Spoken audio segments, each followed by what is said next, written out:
Hi again. Okay, in my last video, I was reading some old emails I got from Andrew Benincasa, in which he was accusing me of withholding Ava from them, even though I never got a lawyer, never filed anything in court, never got a restraining order against them. I always brought her over to their house. I let her go for an overnight visit, which was I didn't feel right about, and I still don't. But I tried everything to keep things civil and out of court, and all I wanted to do was like talk to my ex-husband and settle out of court, really, and for us to just have like a civil co-parenting relationship. But I have all these emails. I'm once again like swimming in just like bullshit from the Benincasa family, and I'm even trying to just get.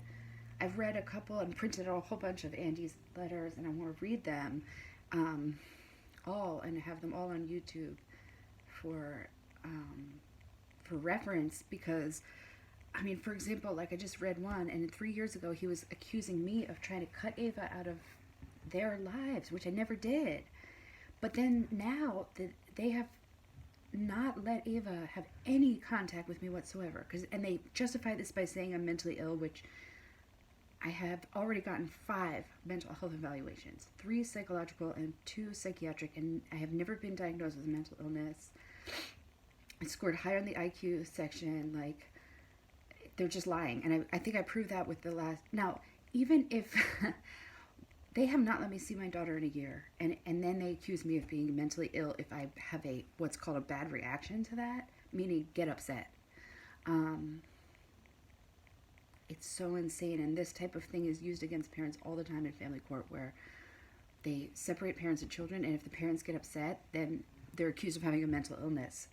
I have already gotten 5 psych evaluations, and the Benincasas just are ignoring them and not, and paying the courts to order more. And so, they have a lawyer and they have connections with the judge, so they can do that. They've also spent $200,000, and I have not been able to do that. So and that's another thing. They really try to act like the $200,000 or more that they have spent in family court in New Jersey on lawyers, on psychiatrists, and all this bullshit. They try to act like that's not why they won custody. The fact that I was bankrupt when I married my ex-husband. I didn't have any money when I married him, and I didn't have any money when we got a divorce. And I've been working, but there's no way that I could possibly save up enough to, I'm an Uber Lyft driver. First of all, they're filing motions and getting warrants out for my arrest and trying to have my license revoked.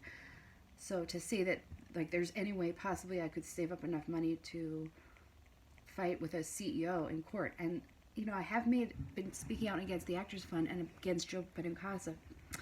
I'm not really against them. I want us all to win, and the only way to win is to get out of family court and stop fighting and do what's right for my daughter, our mutual interest, Ava Benincasa. But they refuse to do that, and so I'm speaking out because that's abuse.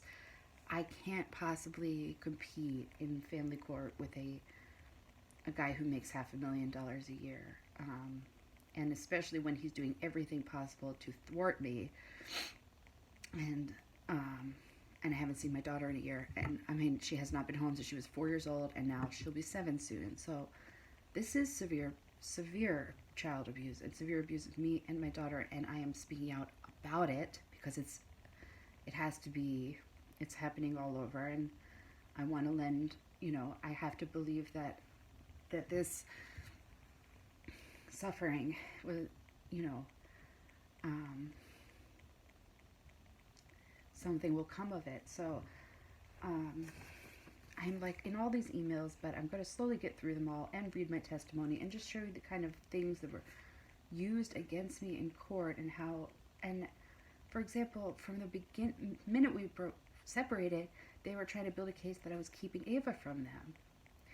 And that's not true, and they were calling it abuse. But then, now that they are keeping Ava and I apart, they justify it by saying I'm mentally ill. And even if I were to take this crazy path back to custody that they want me to take through family court,